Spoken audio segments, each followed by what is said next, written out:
નમસ્કાર વિદ્યાર્થી મિત્રો, લેક્ચર નંબર 8 ની અંદર આપણે આગળ વધીએ. લેક્ચર નંબર 8 માં આપણે છેલ્લે એવું કીધું હતું કે આદર્શ દ્રાવણ અને બિન આદર્શ દ્રાવણની વાત કરવા જઈ રહ્યા છીએ.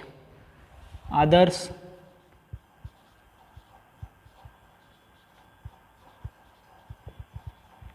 દ્રાવણો અને બિન આદર્શ દ્રાવણો. આદર્શ દ્રાવણ અને બિન આદર્શ દ્રાવણ. હવે આ આદર્શ દ્રાવણ અને બિન આદર્શ દ્રાવણ કહેવાય કોને?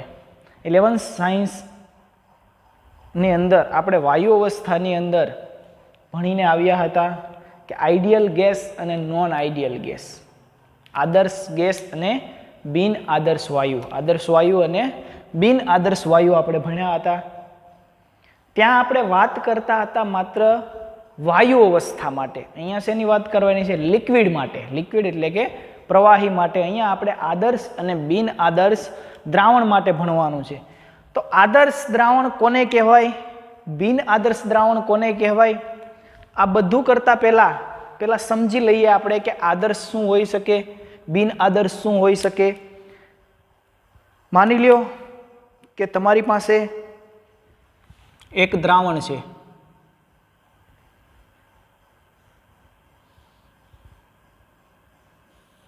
આની અંદર શુદ્ધ એ છે. કોણ છે?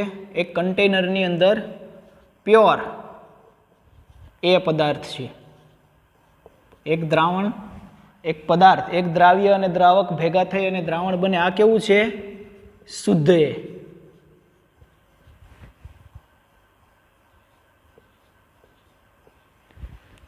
બીજું એક દ્રાવણ છે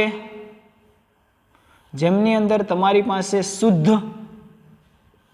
બી છે. બી બી બી બી. આ કોણ છે? શુદ્ધ બી. હવે આ બંને ભેગા થઈ અને શું બનાવશે? એક દ્રાવણ બનાવશે જેમની અંદર શું હોવાનું? મિશ્રણ હોવાનું. શેનું હોવાનું? એ બી એ બી. આવું મિશ્રણ હોવાનું. કોનું? એ અને બીનું. એ અને બીનું શું છે? મિશ્રણ છે અહીંયા આપણી પાસે. હવે હું એમ કહી દઉં કે અહીંયા આપણે વાત કરવાની છે આદર્શ અને બિન આદર્શ દ્રાવણની. હવે બધા જાણીએ છીએ કે આ શુદ્ધ પદાર્થ છે, શુદ્ધ પ્યોર છે, પ્યોર એ. તો પ્યોર એ છે એમનું કદ કંઈક હશે. અહીંયા આનું કદ કંઈક હશે. ભાઈ એ કન્ટેનરની અંદર જે ભરેલો છે એનું કદ હું એમ કહી દઉં કે આનું કદ કેવું છે? V1 છે. આનું કદ કેવું હોય છે? V2. તો આનું કદ કેવું હોય છે? V2. આનું કદ V1. અને આ જે કેવું હોય છે? ફાઇનલ. V1 પ્લસ V2 ભેગા થઈને શું બને? V final. VF કહી દઉં. આ એમના કદ છે. હવે વાત કરવાની છે આપણે કે આ પ્યોર શુદ્ધ પદાર્થ એ હોય એનું બાષ્પ દબાણ P0 એ હોય, બી પદાર્થ હોય એનું બાષ્પ દબાણ P0 બી હોય, અને દ્રાવણ જે આખે આખું બને તેને આપણે P ટોટલ કહેતા હતા.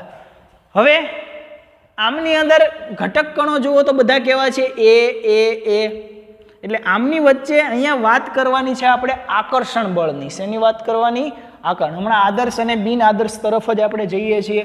આકર્ષણ બળ હોય અહીંયા. ભાઈ ઘટક કણો વચ્ચે અંદરો અંદર ઇન્ટરેક્શન હોય કે ના હોય? તો પારસ્પરિક ક્રિયા છે અહીંયા કોની વચ્ચે થાય છે? એ અને એની વચ્ચે પારસ્પરિક ક્રિયા થાય છે. એ વચ્ચે શું હોય છે? આકર્ષણ બળ હોય છે. અહીંયા પારસ્પરિક ક્રિયા કોની વચ્ચે થાય છે? ઘટક કણો કોણ છે? બી. તો બી અને બીની વચ્ચે આ માઇનસની નિશાની નથી. B dash B, A dash A. તો બી બી વચ્ચે પારસ્પરિક ક્રિયા થાય છે અને અહીંયા જે મિશ્રણ બને છે તો તેમાં શું થાય છે? એ અને બીનું મિશ્રણ બને છે. આવું થાય ને. હવે હું એમ કહું કે એ વચ્ચે શું થાય છે? આંતર આણ્વીય આકર્ષણ બળ હોય. આંતર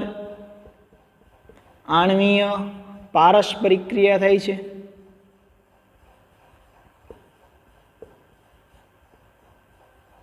એવી જ રીતે અહીંયા આંતરાણવીય પારસ્પરિક ક્રિયા પણ બી બી વચ્ચે અને અહીંયા એ બી વચ્ચે. હવે અહીંયા જુઓ તો બંધ બનેલો છે એ વચ્ચે, અહીંયા બી વચ્ચે બંધ બનેલો છે અને અહીંયા એ બી વચ્ચે બંધ બન્યો છે. હવે દ્રાવણ બને, આ આપણું કોણ છે? દ્રાવણ. આ કોણ છે? દ્રાવક. આ કોણ છે? દ્રાવ્ય. સમજવા પૂરતું. હવે એ અને એ, જ્યારે એ અને એ વચ્ચે પારસ્પરિક ક્રિયા થશે ત્યારે શું થશે? તો કે ભાઈ આ એ અને એની વચ્ચે ખુદનું આકર્ષણ બળ હોય, બી વચ્ચે ખુદનું આકર્ષણ બળ હોય અને એ બી બને છે. તો આ બંધને શું કરવું પડે? તોડવો પડે કે નહીં? આ એ બંધ તૂટે, આ બી બંધ તૂટે તો જ એ બી બંધ બને ને. દ્રાવણ બનવું હોય તો દ્રાવ્ય અને દ્રાવક બંને મિશ્ર થશે. મિશ્ર થશે એટલે આમનું અંદરોઅંદરનું બોન્ડિંગ તૂટશે, આમના અંદરોઅંદરનું બોન્ડિંગ તૂટશે અને આમનું બોન્ડિંગ બનશે. તો આમને ઉષ્મા શું કરવી પડે? એ વચ્ચે બંધ તોડવા માટે શું કરવી પડે? ઉર્જા આપવી પડે. તો અહીંયા તમે ઉર્જા આપશો, ઉર્જા આપવી પડે. અહીંયા પણ શું કરવી પડશે? ઉષ્મા આપવી પડશે. તો જ આ બી વચ્ચેનો બંધ તૂટશે. પછી આ બંને બંધ તૂટી અને બંધ બને, બંધ તોડવા માટે ઉષ્મા આપણે આપવી પડે.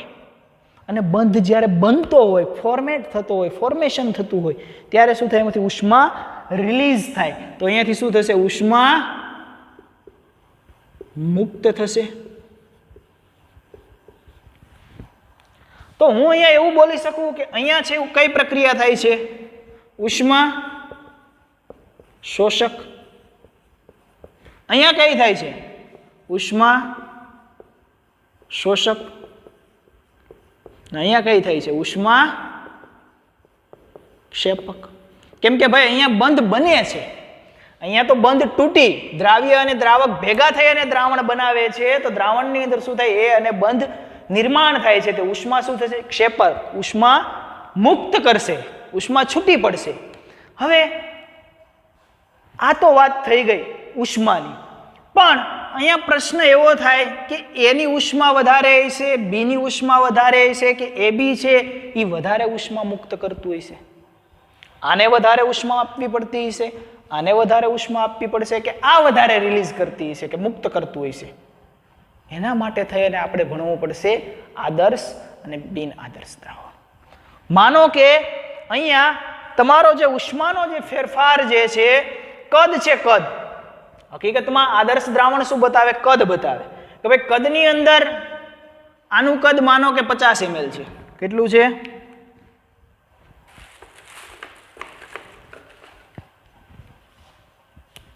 આનું કદ કેટલું છે? 50 ml છે. આનું કદ પણ કેટલું છે? 50 ml છે. તો ટોટલ કદ કેટલું બનવું જોઈએ? VF 100 ml બનવું જોઈએ ને. તો કદનો તફાવત એને હું ડેલ્ટા V કહી દઉં. કદનો તફાવત ડેલ્ટા V કેવું છે? મિક્સિંગ થાય છે ને, મિક્સચર બને છે ને, મિશ્રણ. કદનો તફાવત કેવો છે? આનો પણ 50, આ પણ 50, બે ભેગા થઈને કેવું થઈ ગયું? 100. તો ઇક્વલ ટુ કેવો છે? 0 છે. કદનો કોઈ તફાવત છે નહીં. બંનેનું કદ કેવું છે? ઇક્વલ છે. પરંતુ આનું કદ હું લઈ લઉં છું 30 ml, આનું કદ લઈ લો 40 ml અને VF જે બને છે એ કેટલું બને છે? 80 ml બને છે VF. તો ડેલ્ટા V તમે જુઓ તો આ 30 ml છે, આ 40 ml છે, અને બન્યું જે હતું એના કરતા 10 ml વધારે બતાવે છે. 40 + 30 70, બન્યું કેટલું?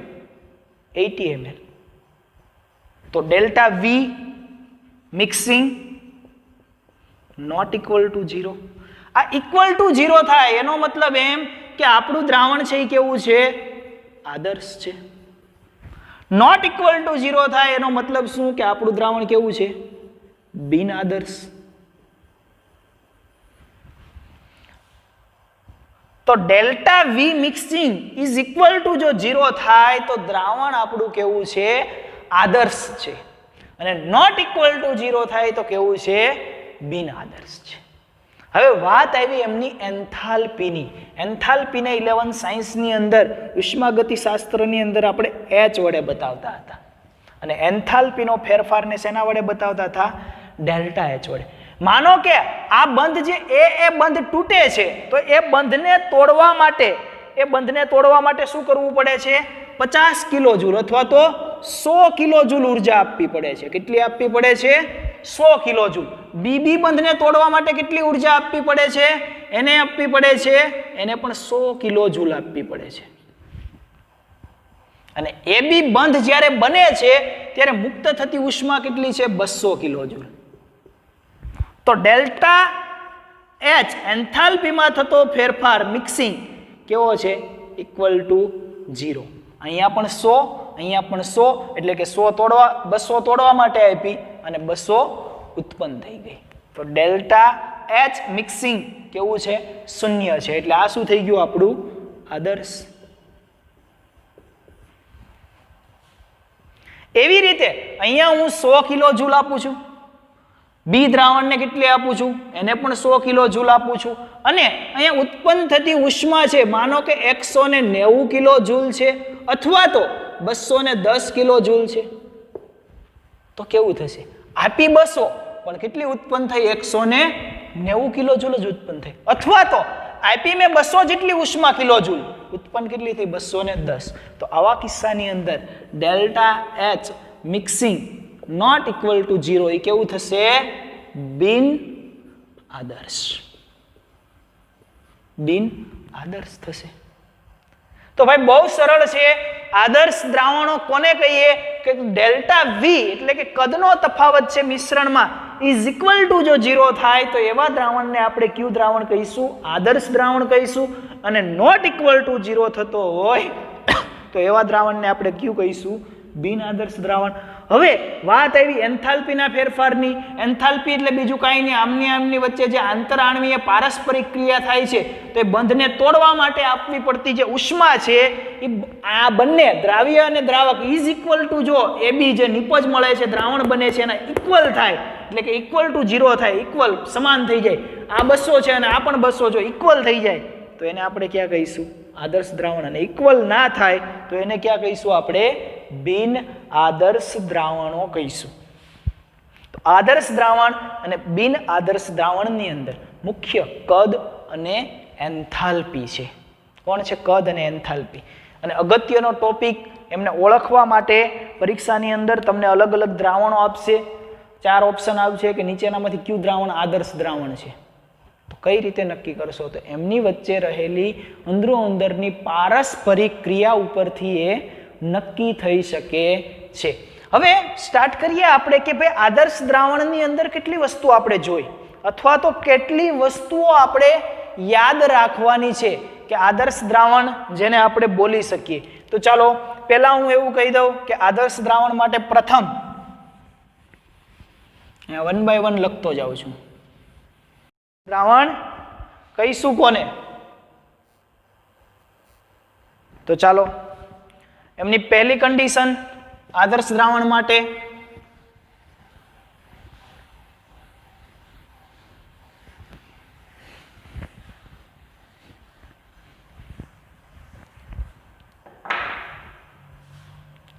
પહેલી વસ્તુ તમારે યાદ રાખવાની છે કે પહેલું આદર્શ દ્રાવણ એને કહેવાય કે જે રાઉલ્ટના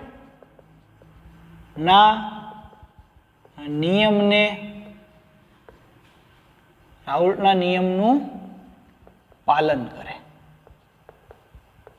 આદર્શ દ્રાવણ કોને કહેવાય? કે જે રાઉલ્ટના નિયમનું શું કરે?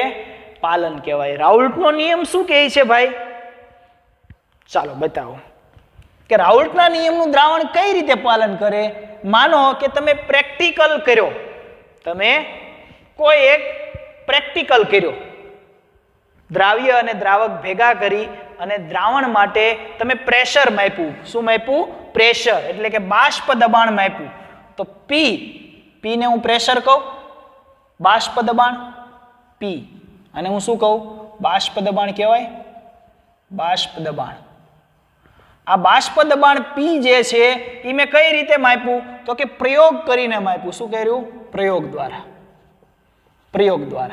તો મને કંઈક એમની વેલ્યુ મળી પ્રયોગ દ્વારા બાષ્પ દબાણની કે આ જે છે એમની વેલ્યુ કંઈક મને જે કાંઈ બાષ્પ દબાણ હતું તે બાષ્પ દબાણ મને મળ્યું. શેના દ્વારા? પ્રયોગ દ્વારા, પ્રેક્ટિકલ દ્વારા. પ્રેક્ટિકલ વેલ્યુ મને બાષ્પ દબાણની મળી. સાથે સાથે રાઉલ્ટના નિયમનું પાલન એટલે શું? તો કે મેં શું લગાડ્યો? રાઉલ્ટનો નિયમ લગાડી અને બાષ્પ દબાણ માપ્યું. પહેલા તો આ દ્રાવણ જે બન્યું મારું આખું, આને મેં પ્રેક્ટિકલ કર્યો. લેબની અંદર જઈ અને ઇન્સ્ટ્રુમેન્ટ દ્વારા પ્રેક્ટિકલથી આની વેલ્યુ જોઈ કે ભાઈ બાષ્પ દબાણ આનું આટલું છે. પછી થિયોરિટિકલ એટલે કે રાઉલ્ટનો નિયમ લગાડ્યો. તો રાઉલ્ટનો નિયમ શું કહે છે કે ભાઈ બે દ્રાવણની અંદર શુદ્ધ દ્રાવણ એ, એના મોલ અંશ એ, આવું આપણે કહેતા હતા. પ્લસ આ એક દ્રાવ્ય થઈ ગયો અને બીજો દ્રાવક BXB, આવું કહેતા હતા આપણે રાઉલ્ટના નિયમની અંદર. તો આ રાઉલ્ટનો નિયમ થિયોરિટિકલમાં આપ્યો અને એમનું પણ કંઈક બાષ્પ દબાણ તમને અહીંયા વેલ્યુ મળી. તો આ રાઉલ્ટના નિયમ દ્વારા રાઉલ્ટના નિયમનું જે બાષ્પ દબાણ મળે છે તે બાષ્પ દબાણ અને પ્રેક્ટિકલી જે બાષ્પ દબાણ મળે છે એ બંને કેવું થાય? ઇક્વલ થાય. એટલે કે રાઉલ્ટના નિયમનું પાલન કરે છે. પ્રયોગો દ્વારા મળતું બાષ્પ દબાણ અને રાઉલ્ટના નિયમ દ્વારા મળતું દ્રાવણનું બાષ્પ દબાણ બંને જો ઇક્વલ થાય તો આપણે એમ કહીએ કે રાઉલ્ટના નિયમનું પાલન કરે છે અને આ દ્રાવણ છે એ કેવું છે? આદર્શ દ્રાવણ છે.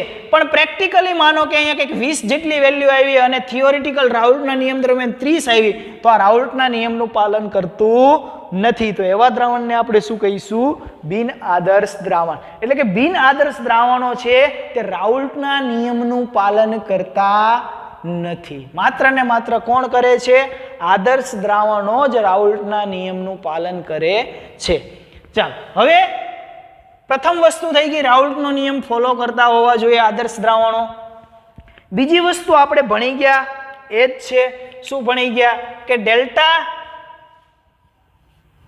વી મિક્સિંગ એ કેવું હોવું જોઈએ? Equal to 0. ઇક્વલ ટુ 0 એટલે શું થઈ ગયું? Delta V mixing equal to 0 એટલે તો કે એ વચ્ચે લાગતું આકર્ષણ બળ, માનો કે એ વચ્ચે લાગતું આકર્ષણ બળ કેટલું છે? અથવા તો પારસ્પરિક ક્રિયા અથવા તો એનું કદ જે છે એ કેટલું છે? 20 છે. બી વચ્ચે લાગતું એનું 30 છે અને ટોટલ એ બી વચ્ચે જે બને છે કેટલું બને?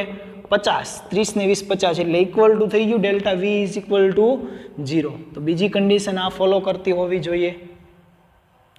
ત્રીજી કન્ડિશન જે છે તે છે ડેલ્ટા એચ મિક્સિંગ.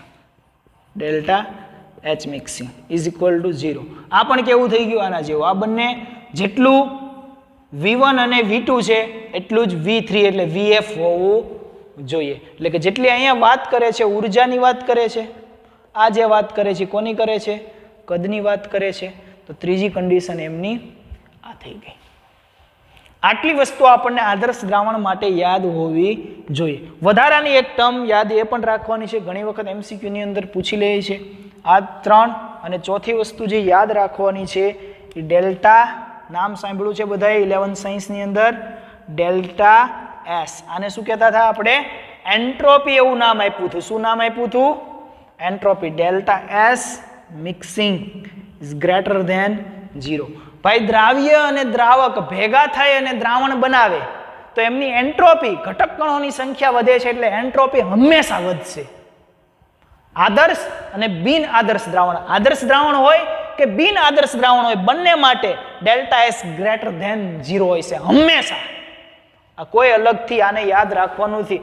આદર્શ દ્રાવણ અને બિન આદર્શ દ્રાવણ માટે આ આદર્શ અને બિન આદર્શ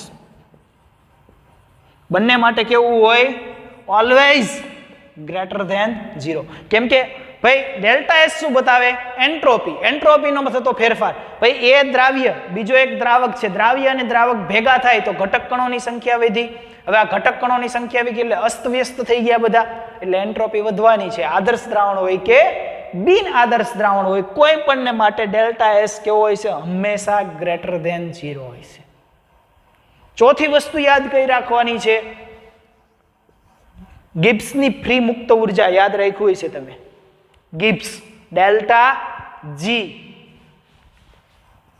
આ ડેલ્ટા જી શું કહે છે કે ડેલ્ટા જી જે છે તમારો મિક્સિંગ એ કેવો હોય છે બંને દ્રાવણ માટે લેસ ધેન 0. આ કેવો હોય છે લેસ ધેન 0. સ્પોન્ટેનિયસ પ્રક્રિયા થાય છે કન્ટિન્યુ એટલે ડેલ્ટા જી છે. હવે હું અહીંયા ગિબ્સ મુક્ત ઉર્જા તમને સમજાવતો નથી કેમ કે તમે દરેક ભણીને આવ્યા છીએ. ડેલ્ટા જી છે એ મિક્સિંગ કેવો હોય છે હંમેશા લેસ ધેન 0 હોય છે. ગિબ્સની ફ્રી મુક્ત ઉર્જા હંમેશા 0 કરતાં કેવી હશે નીચી હશે. આદર્શ દ્રાવણ હોય કે બિન આદર્શ દ્રાવણ. તો પોઈન્ટ નંબર 4 અને 5 તો આદર્શ અને બિન આદર્શ બંને દ્રાવણ માટે કેવા છે સમાન છે. તો 3 પોઈન્ટથી આપણે આદર્શ દ્રાવણ અને બિન આદર્શ દ્રાવણને અલગ કરી શકીએ છીએ. કઈ રીતે અલગ કરશું આદર્શ દ્રાવણ? હવે આ પારસ્પરિક ક્રિયા થાય શું હકીકતમાં એવું થાય છે ભાઈ કે કોઈ એક દ્રાવણ હું લઈ લઉં છું. એ દ્રાવણ લઈ લઉં છું શુદ્ધ પદાર્થ મેં શું લઈ લીધો એ લઈ લીધો. માનો કે મેં શુદ્ધ પદાર્થ એ લઈ લીધો. આ શુદ્ધ પદાર્થ એ લઈ લીધો. અહીંયા શુદ્ધ પદાર્થ બી લઈ લીધો. તો આ આમની એ વચ્ચે આકર્ષણ હોય, આમનું બી વચ્ચે આકર્ષણ હોય અને દ્રાવણ જે બને એમાં શું હોય એ બી વચ્ચેનું આકર્ષણ હોય. હવે એ અને એ એટલું બધું પ્રબળ હોય, ખૂબ હોય મજબૂત. બી અને બી પણ વચ્ચે આકર્ષણ બળ ખૂબ મજબૂત હોય તો એ બી કેવા બનશે ખૂબ મજબૂત બનશે. એટલે બધાનું બોન્ડિંગ કેવું થયું ઇક્વલ. એટલે આપણે કહી દીધું એ આદર્શ દ્રાવણ છે. પરંતુ એ એમની વચ્ચે ખૂબ પ્રબળ આકર્ષણ બળ હોય, આમની વચ્ચે નિર્બળ હોય અને આ કેવું હોય પાછું પ્રબળ હોય. તો આને આપણે આદર્શ કહીશું નહીં. આ પ્રબળ, આ પણ પ્રબળ અને આ પણ પ્રબળ. તો આ કેવું થઈ ગયું આદર્શ. આ કેવું થઈ ગયું બિન આદર્શ. આ કેવું છે નિર્બળ. આ પણ કેવું હોય નિર્બળ અને આ પણ કેવું હોય નિર્બળ. તો શું બને આદર્શ દ્રાવણ. પરંતુ આ બંને નિર્બળ હોય અને આ જો પ્રબળ હોય તો શું બને આ પણ નિર્બળ, આ પણ નિર્બળ અને આ કેવું હોય પ્રબળ. તો કેવું બને બિન આદર્શ. ટૂંકમાં આદર્શ દ્રાવણ એટલે કે આમની વચ્ચે જે કાંઈ આકર્ષણ બળ છે એટલું જ આકર્ષણ આમની વચ્ચે હોય અને એટલું જ આકર્ષણ બળ દ્રાવણમાં હોય તો એ આપણા માટે આદર્શ બને. અને જો એમાં કાંઈ ફેરફાર હોય તો એ કેવું બનશે બિન આદર્શ દ્રાવણ બનશે. તો આપણને દરેકને ખ્યાલ આવી ગયો આદર્શ કોને કહેવાય, બિન આદર્શ કોને કહેવાય. ચાલો હવે ટેક્સ્ટબુકમાં તમને ગ્રાફ નથી બતાવેલો. કદાચ ગુજરાત બોર્ડની એક્ઝામ આપવા જાઓ અને તમને એવું કહે કે આદર્શ દ્રાવણો સમજાવો તો શું કરશો? 3 માર્ક્સનો પ્રશ્ન પૂછી નાખ્યો તો આદર્શ દ્રાવણો સમજાવો ગ્રાફ સાથે. તો ગ્રાફમાં કંઈ નથી, જે આપણે પ્રથમ ભણ્યા હતા ગ્રાફ એ જ ગ્રાફ છે આદર્શ દ્રાવણ માટે. આવો સિમ્પલ ભણી ગયા છતાં બતાવી દો ફટાફટ. આદર્શ દ્રાવણ માટે અહીંયા માની લો કે મોલ અંશ કોના છે એક્સ એ, મોલ અંશ 0 છે ત્યારે એક્સ બી કેવા છે 1 છે મોલ અંશ. અહીંયા એક્સ એ કાય એ, એક્સની પણ કાય એ મોલ અંશ એના 1 છે ત્યારે જીટા બી કેવો છે 0 છે. હવે આ કેવો છે શુદ્ધ બી છે, આ કેવો છે શુદ્ધ એ પદાર્થ છે. અહીંયા જુઓ તો અહીંયા શું હોય તો કે શુદ્ધ પદાર્થ બીનું બાષ્પ દબાણ કેવું હોય શુદ્ધ હોય બી. અહીંયા શુદ્ધ પદાર્થ એનું બાષ્પ દબાણ માનો કે બી કરતાં એનું બાષ્પ દબાણ વધારે છે તો P0 એ આવું હોઈ શકે. હવે એ છે શૂન્યથી શરૂઆત થાય છે અને ક્યાં જાય છે PA તરફ જાય છે. 0 છે ને 0 માંથી મોલ અંશ 1 થાય ત્યાં સુધી આગળ વધશે. એવી રીતે અહીંયા જુઓ તો બી છે એ શૂન્યથી સ્ટાર્ટ થાય છે અને ક્યાં વધશે PB1 થાય ત્યાં સુધી આગળ વધશે. અને આને આપણે કુલ કહેતા હતા કે નહીં? ઓકે, આ શું થઈ ગયું PA ઇઝ ઇક્વલ ટુ આ એનો થઈ ગયો એટલે આ PA is equal to PA0 into zeta A. આ કોનો થઈ ગયો PB is equal to P0B zeta B. અને આ શું થઈ ગયું PT is equal to PA plus PB. આ થઈ ગયો એમનો ગ્રાફ. પણ ધન વિચલન અને ઋણ વિચલનનું પૂછે. ધન વિચલન અને ઋણ વિચલન. તો એમના ગ્રાફ કેવા બને? અલગ બને. ધન વિચલન માટે પણ ગ્રાફ અલગ આવશે અને ઋણ વિચલન માટે પણ કેવો આવશે? ગ્રાફ અલગ આવશે. તો એ બંનેને માટે આપણે ગ્રાફ કેવા છે? અલગ અલગ યાદ રાખવાના છે. ટેક્સ્ટબુકની અંદર ધન વિચલન અને ઋણ વિચલનના ગ્રાફ આપેલા છે, એટલે કે આદર્શ દ્રાવણ અને બિન આદર્શ દ્રાવણની અંદર વિચલન કઈ રીતે થાય છે તેમના માટેના ગ્રાફ આપણે ભણશું. તો આજે મુખ્ય ભાર આપણે શેના ઉપર આપ્યો છે? આદર્શ દ્રાવણો ઉપર આપ્યો છે. આવતીકાલે લેક્ચર નંબર 9 ની અંદર આવશું ત્યારે બિન આદર્શ દ્રાવણો આપણે જોઈશું, પછી બંનેના વિચલન જોઈશું, કયા કયા પ્રકારના આદર્શ દ્રાવણો છે, કઈ કઈ કન્ડિશન ફોલો કરે તો તે દ્રાવણને આપણે આદર્શ દ્રાવણ કહેવાય, અને કઈ કન્ડિશન ફોલો ના કરે તો એમને બિન આદર્શ દ્રાવણ કહેવાય.